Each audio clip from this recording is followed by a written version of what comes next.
Once upon a time, in a small village there lived a poor water-bearer. Every day he would walk a long distance to a river to fetch water for his master's house. He had 2 large pots which he tied to a long pole. He carried this pole across his shoulders with a pot hanging from each end. One of the pots was perfect. It was shiny, smooth, and had no cracks. The other pot, however, had a crack in it. The cracked pot would only hold half the water that was poured into it. By the time the water-bearer reached home, the pot had leaked half of its water. This made the pot feel very sad and embarrassed. Day after day, the water-bearer would fill both pots at the river and walk back to the house. The perfect pot would always deliver a full load of water, while the cracked pot could only give half. After some time, the cracked pot started to feel like it wasn't useful anymore. One day, as the water-bearer was heading back from the river, the cracked pot couldn't hold it in any longer. It spoke to the water-bearer in a soft, trembling voice. "I'm so sorry, master. I feel ashamed. Every day I let you down. Half the water I carry leaks out because of this crack in me. You work so hard, but I can't do my job properly. I'm not as perfect as the other pot."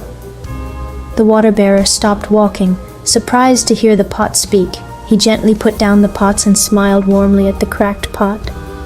"Why are you feeling sorry, my dear pot?" he asked. "You don't need to be ashamed. Let me show you something." He pointed to the path they had been walking on. "Look at the flowers on your side of the path," the water-bearer said. The cracked pot looked closely and for the first time noticed the beautiful flowers growing along the side of the road where it always dripped water. The water-bearer continued, "Every day as we walk from the river to my master's house, you've been watering these flowers without even knowing it. Because of you, these flowers have bloomed beautifully. I pick them up and bring them to my master's house.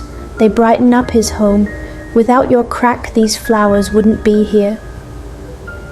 The cracked pot was surprised. It had never realized that it was helping in such a special way, even though it couldn't carry a full load of water like the other pot. It had still brought beauty to the world in its own way. The water-bearer gently picked up the pots again and started walking toward the house. He smiled and said, "You see, dear pot, we all have our strengths and weaknesses.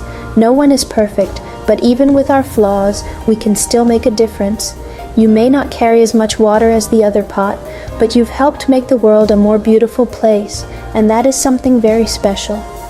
The cracked pot felt much better after hearing these words. It no longer felt sad or ashamed of its crack. Instead, it felt proud that it was able to help the flowers grow and bring happiness to the water-bearer's master. From that day forward, the cracked pot continued to carry water, but with a newfound sense of purpose. It was no longer ashamed of its crack, but proud of how it contributed to the beauty of the world. Moral of the story. The moral of this story is that we all have our own strengths and weaknesses. No one is perfect, but even with our flaws, we can still do something good in the world. Instead of focusing on our shortcomings, we should remember that we have unique qualities that make us special and valuable. Everyone has something important to offer, no matter how imperfect we may feel. Thank you for watching this beautiful story of the 2 pots. Remember, no matter who you are, you have something valuable to contribute. If you enjoyed this story, please like and subscribe to our channel for more inspiring stories. See you in the next video.